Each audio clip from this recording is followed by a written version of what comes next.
नमस्कार, स्वागत है आपका सिटी जंक्शन न्यूज में। अपना चैनल अपनी बात। सबसे पहले डालते हैं एक नजर आज की खास खबरों पर।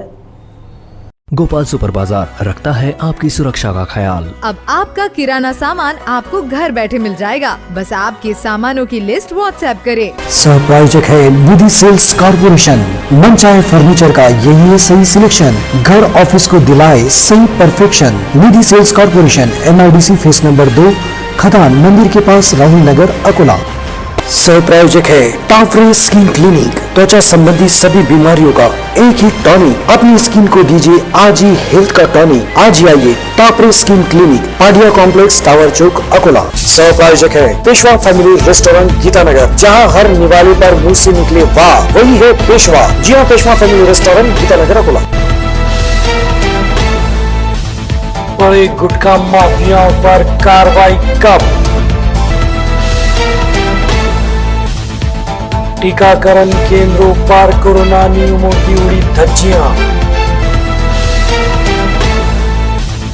पथ विक्रेता आत्मनिर्भर बने कैसे? और हनुमान चालीसा पठन का हवन के साथ हुआ समापन। अब समाचार विस्तार में। हाल ही में पालक मंत्री द्वारा स्टिंग ऑपरेशन किया गया था, जिसने कई विभागों की पोल खोलकर रख दी। इस स्टिंग ऑपरेशन ने गुटखा माफियाओं की नींद उड़ा दी। स्टिंग ऑपरेशन के बाद लगातार गुटखा व्यवसायियों पर कार्रवाइयां की जा रही है और हजारों रुपए का गुटखा बरामद किया जा रहा है। लेकिन ये कार्रवाइयां जिन्हें करनी चाहिए, अन्न औषध विभाग, वो कहीं ना कहीं इन कार्रवाइयों से दूरी बनाए हुए रखे हैं। यहाँ पर ये सोशल डिस्टेंसिंग का पूरी तरह से पालन कर रहे हैं कि जहां पे गुटखा वगैरह है या कोई गलत चीजें चल रही है, वहां पर ये जाते ही नहीं है, एक दूरी बना रखी है। उनकी जिम्मेदारी को पुलिस प्रशासन पूरा कर रहा है और कई धुआंधार कार्रवाइयां कर रहा है। लेकिन अभी भी इन कार्रवाइयों से जो बड़े कारोबारी है, जो गुटखा माफियाओं के बेताज बादशाह हैं, उन तक अभी तक हाथ नहीं पहुंचे हैं। उन्हें किसी का अभय प्राप्त है या फिर उनकी सूचना, उनकी गुप्त जानकारी मुखबिरों द्वारा पुलिस प्रशासन या संबंधित विभाग तक नहीं पहुंचाई जा रही। वजह क्या है ये पता नहीं है, लेकिन ये बात तय है कि छोटी मोटी कार्रवाइयों के चलते बड़े गुटखा माफियाओं ने सारा माल कहीं ना कहीं छुपा कर रख दिया है। जब तक मामला शांत नहीं होता, तब तक बड़े व्यवसायी इसमें हाथ नहीं डालेंगे। तब तक बस पान ठेले वाले, छोटे मोटे किराना वाले, उन पर ही छोटी मोटी कार्रवाइयां चलती रहेगी। अन्न औषध विभाग फिलहाल शायद लंबी छुट्टी पे गया है, जिसकी सारी जिम्मेदारियां पुलिस प्रशासन, मनपा पदाधिकारी पूरी कर रहे हैं। जहां पे उन्हें होना चाहिए, वहां पर ये लोग जाकर कार्रवाइयां कर रहे हैं और जुर्माना भी वसूल रहे हैं। क्या प्रशासन ने अन्न औषध विभाग बंद कर दिया है? इस तरह का सवाल आम नागरिक कर रहे हैं। कोरोना की रोकथाम के लिए कई तरह की उपाय योजना की जा रही है, जिसमें वैक्सीनेशन सबसे बड़ा कारगर उपाय है। लेकिन टीकाकरण केंद्रों पर बेताशा भीड़ कहीं न कहीं कोरोना को आमंत्रण देती नजर आ रही है। शहर के कौलखेड़ परिसर के खड़की बुजुर्ग की ग्राम पंचायत में टीकाकरण के लिए नागरिकों ने बेताशा भीड़ की, जिसमें सोशल डिस्टेंसिंग नाम की कोई चीज ही नहीं थी। लोग ये समझ नहीं रहे हैं कि वैक्सीन के पहले ही कहीं वो घर पर कोरोना न लेके जाए, और वहां पर कोरोना के नियम का पालन करने वाला भी कोई नहीं था और पालन करवाने वाला भी कोई जिम्मेदार व्यक्ति नजर नहीं आया। काफी उपाय योजना के बाद कोरोना संक्रमितों का आंकड़ा नीचे आया है, लेकिन नागरिकों की ये लापरवाही, गैर जिम्मेदाराना हरकत कोरोना का आंकड़ा बढ़ा सकती है, जिसके लिए सभी टीकाकरण केंद्रों पर उपाय योजना करना जरूरी है। सोशल डिस्टेंसिंग का पालन करें, मास्क लगाएं, 2 गज की दूरी रखें, सुरक्षित रहें, अपना ख्याल रखें और अपनों का भी ख्याल रखें। कोरोना काल को देखते हुए कई लोग बेरोजगार हो चुके हैं। खासकर सड़क किनारे फुटपाथ पर व्यवसाय करने वाले व्यवसायी लॉकडाउन के चलते काफी दिक्कतों का सामना उन्हें करना पड़ा है। उन्हें आत्मनिर्भर बनाने के लिए प्रधानमंत्री की तरफ से प्रधानमंत्री पथ विक्रेता आत्मनिर्भर निधि योजना शुरू की गई, जिसमें फुटपाथ विक्रेताओं को एक आवेदन करना होता है, जिसके बाद उन्हें 10,000 रुपए तक की राशि व्यवसाय करने के लिए मिलती है। कई पथ विक्रेताओं ने कर्ज के लिए आवेदन दिया, सारी कागजी औपचारिकता पूरी की, उनका आवेदन स्वीकार भी हुआ और सैंक्शन भी हुआ, लेकिन बावजूद इसके संबंधित राशि देने में संबंधित बैंक आनाकानी कर रहे हैं, टालम टोल कर रहे हैं। उन्हें यह कहकर वापस लौटा दिया जाता है कि ये उनकी बैंक में राशि उपलब्ध नहीं है। तरह तरह के बहाने बनाए जा रहे हैं, जिसकी वजह से पथ विक्रेता परेशान हो गए हैं। सबसे पहले तो आवेदन करो, आवेदन करने के बाद इंतजार करो कि उनका कर्ज संबंधित विभाग द्वारा मान्य हो। उसके बाद मान्य होने के बाद भी उन्हें कई चक्कर बैंकों के लगाने पड़ रहे हैं, जिसकी वजह से उन्हें मानसिक तकलीफ झेलनी पड़ रही है। इस योजना से संबंधित सभी आला अधिकारियों से निवेदन है कि वे पथ विक्रेताओं की मजबूरी को समझें और उन्हें सही मार्गदर्शन कर कर्ज मुहैया कराएं, ताकि वो आत्मनिर्भर होकर अपने परिवार का पालन पोषण कर सके।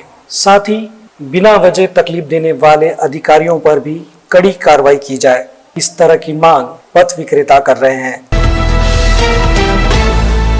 श्री रामनवमी शोभा यात्रा समिति की ओर से 27 मार्च से 28 अप्रैल के दौरान रामनवमी से हनुमान जयंती पर्व तक 13 करोड़ 65 लाख हनुमान चालीसा का पठन आयोजित किया गया था। इस हनुमान चालीसा पठन की पूर्णाहुति स्थानीय जागृत श्री सालासर बालाजी मंदिर परिसर में हवन पूजन कर पूर्णाहुति की गई। श्री रामनवमी से प्रारंभ इस हनुमान चालीसा पठन में हजारों भक्तों ने सम्मिलित होकर चालीसा का पठन किया था। इसका समापन 28 जून को धनिष्ठा नक्षत्र में वेद पाठी ब्राह्मणों के मंत्रोच्चार के साथ ही हनुमान चालीसा, सुंदरकांड, संपूर्ण मंत्र और भक्तों के सहयोग से समिति के सर्व सेवा अधिकारी विधायक गोवर्धन शर्मा के नेतृत्व में संपन्न हुआ। इस अवसर पर हवन पूजा समिति के अध्यक्ष विलास अनासने, मनीषा अनासने, पदाधिकारी नवीन गुप्ता, श्वेता गुप्ता, पदाधिकारी संतोष बजाज और कंचन बजाज ने पूजा अर्चना की। सालासर बालाजी मंदिर में संपन्न हुए इस होम हवन कार्यक्रम का पौरोहित्य वेद पाठी पंडित हेमंत शर्मा, लोकेश तिवारी, मोहन शर्मा, संतोष शुक्ला ने किया। समिति की ओर से महाआरती कर सभी के कल्याण की कामना की गई। रामनवमी शोभा यात्रा समिति के इस कार्यक्रम में समाज के विविध घटकों ने श्री राम दरबार और श्री राम जानकी पादुकाओं का दर्शन लेकर प्रसाद लिया। इस अवसर पर भक्तों ने अपनी सेवाएं दी। रामनवमी शोभा यात्रा समिति की ओर से सदैव विविध धार्मिक सामाजिक सेवा कार्य किया जाता है। कोरोना महामारी के इस संकट में भी सभी को उभारने और सभी का कल्याण करने के लिए इस हनुमान चालीसा का पठन आयोजित किया गया था। होम हवन के पश्चात महाआरती कर उपस्थित भक्तों को प्रसाद का वितरण किया गया। कोरोना के नियमों का पालन करते हुए सभी कार्यक्रम संपन्न हुए।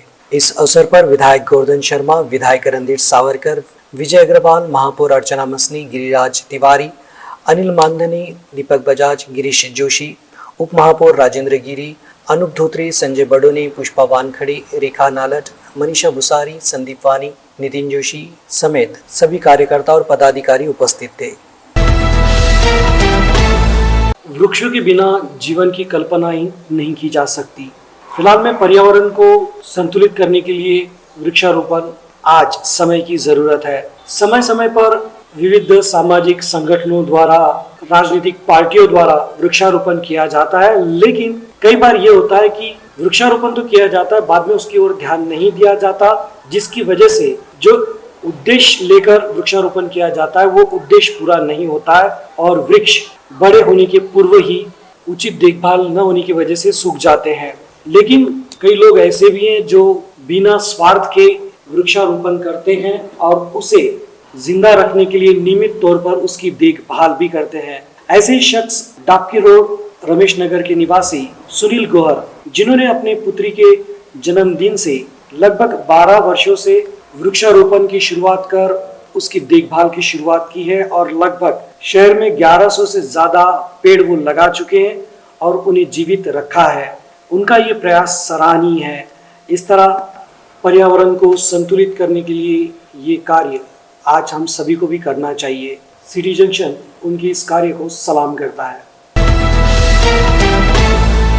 जिला पुलिस अधीक्षक जी श्रीधर के मार्गदर्शन में कार्यान्वित एटीसी प्रमुख विलास पाटिल अपने सहयोगियों के साथ बालापुर में गश्त लगा रहे थे।